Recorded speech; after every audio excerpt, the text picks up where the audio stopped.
America stands with them, as we do with all who seek a better future for Iran. The Green Movement lives on.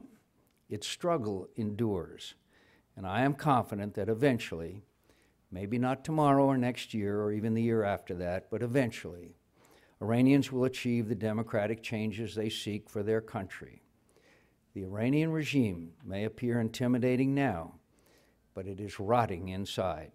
It has only brute force and fear to sustain it, and Iranians won't be afraid forever. And I believe, just as water eventually and inevitably cuts through rock and flows into the sea, they will always eventually win the day against the forces of oppression and intolerance. It is only a matter of time, and time is on the people of Iran's side. I kept thinking that, it is true. There is a space where the boundaries of nationality, religion, ethnicity, race, and gender do not exist.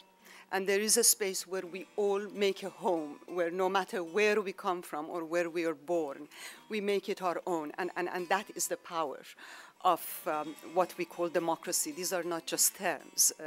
These are not just words. I found it thrilling last year to imagine my young son inheriting a world in which the children of Iran would henceforth live with the freedoms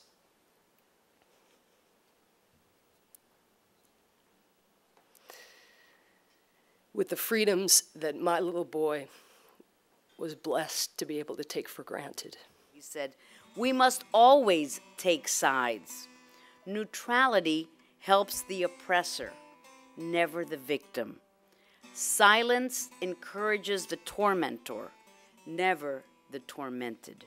With these words in mind, let us take sides and act together in support of the people of Iran." The movement you are honoring is truly a people's movement. Already it has offered untold number of sacrifices to the altar of our long and cherished history. Its vanguards are fully aware of the lofty goals and rightful demands of the Iranian people and will, at every step of the way, lead the movement by means worthy of these goals. It is my fervent belief, nay, I know in my heart, that our great democracy movement will triumph, and that empowered our people will attain their lofty goals.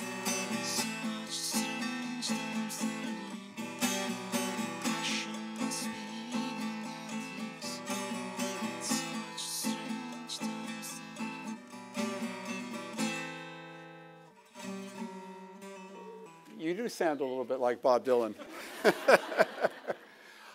We're going to close this evening. This evening reminds me of something that some 40 years ago Alexander Solzhenitsyn said when the Soviet Union was charging that support for human rights internationally was interference in the internal affairs of the Soviet Union. And he said, "There are no internal affairs left on our crowded earth. Mankind's sole salvation lies in everyone making everything his or her business." And that is what we believe when the Iranian government will say that this is interference in their internal affairs.